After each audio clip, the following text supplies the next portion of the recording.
I don't think this is what the Apostle Paul meant when he said, I die every day. 1 Corinthians, the Bible. Come on, guys, take a seminary class.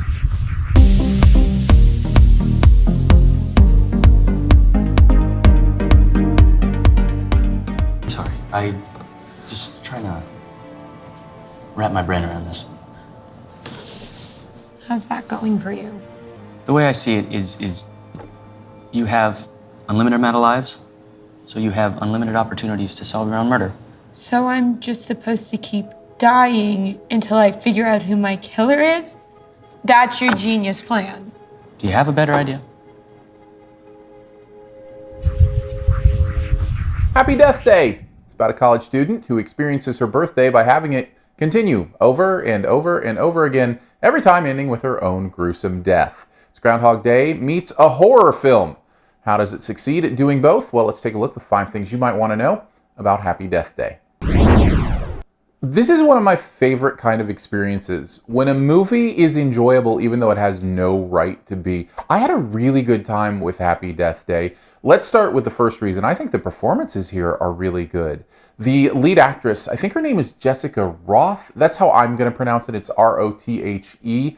She's really good here. The only other time I've ever seen her was just as the girl in the green dress during the Someone in the Crowd song in La La Land, and she carries this movie with a really great performance. And all these other people who I don't really know very well as actors and actresses are still giving fun, interesting performances. They understand the movie they're in, and yet they're even elevating that movie a little bit by having us buy in to their characters and their character evolution. Now, part of this is that they're written really well, and we'll go with this for point number 2. They're just likable characters on the way they're on the page. This is a great lesson for Hollywood.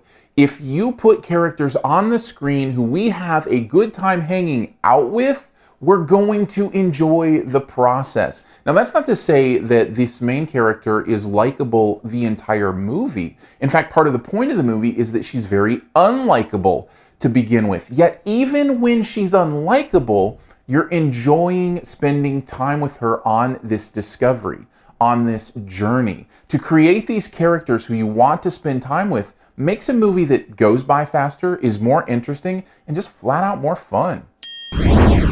The other reason it works? The story's told really well. It sets everything up that it's supposed to set up, and it pays everything off that it's supposed to pay off. And it does it at the right time, the right moment for the story. It's really smart in the way that it handles those story turns, the character introductions, the setup of all the suspects, which every great horror whodunit has to have. And I think the movie does that extremely well. And because of that, it feels frenetic, it feels kinetic, it feels tight. It feels like a movie that you're always involved in, that's always got its energy, that never loses its momentum. So you're with it the whole time. Of course, part of the cleverness of that story, and we'll go ahead and give this a yellow because it might detract for some, I think, is the fact that it's so closely based on the idea of Groundhog Day, this idea of reliving the same day over and over again. And when I say tightly based, I don't just mean it's inspired by. This whole movie follows the same exact pattern as Groundhog Day. Now, the movie is aware of this. In fact, it kind of winks at it in kind of a fun way, I think. But that doesn't excuse it necessarily. For me, it didn't really bother me that much because, again, it was aware, it was clever about it, but for some, that might be a little annoying. Actually, when it comes right down to it, I really only had one issue with the movie, and it's a decent-sized one. The world doesn't follow its rules very well. In fact, it's not very clear on what those rules are. Now, that's probably related to each other, right? If it can't be consistent with the rules, it probably doesn't want you to be fully aware of them. But it becomes confusing and a little bit distracting for me. And what I mean by the rules of the world, so why is she waking up? What is the purpose? What does it mean? How does that work? You know, what does it mean for her to wake up when she kills herself or when somebody else kills her. All those rules just are really nebulous, so I wasn't able to lock into it in a lot of ways. Plus, that adds a lot of plot holes. There are quite a few moments in this movie where I'm looking at something and going, well, that doesn't really work with what you said earlier, or that doesn't make sense in the world that I think you've presented me here. That kind of stuff is annoying and distracting, but really the good news is the movie is so fun that I think it's easy to look past. Overall, Happy Death Day is a surprisingly good horror movie. Even, it's PG-13. It's not even really that much of a horror movie, which is probably another reason I enjoyed it. I enjoyed it so much, I gave it a solid B.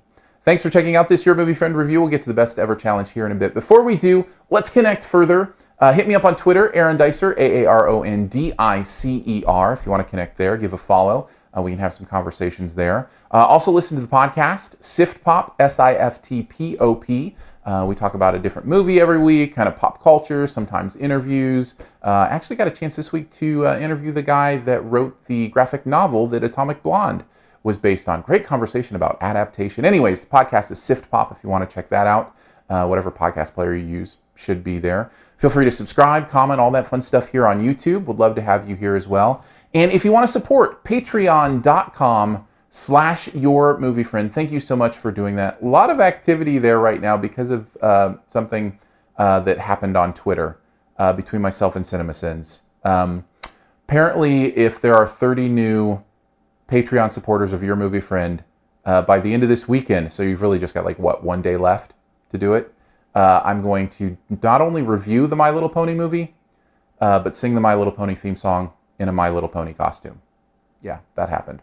You can check that out. Patreon.com/yourmoviefriend. And beyond all that nonsense, thank you so much for supporting there. All right, on to the Best Ever Challenge, where you name the best movie ever in a particular category. Also try to identify my choice. Let's do birthday movies. There's actually more in this category than you would think. What is the best ever movie that centers around a birthday or has a birthday as a central plot point? I have to go with the one that if we're going to play this game, that's fine, but I'm going to be Nomo and you can be Conseco. Take a guess at mine in the comments. First person to get it right does get a point. Love to see your choice there as well. And as always, here's a few extra seconds to hit subscribe here on YouTube. Just click my face.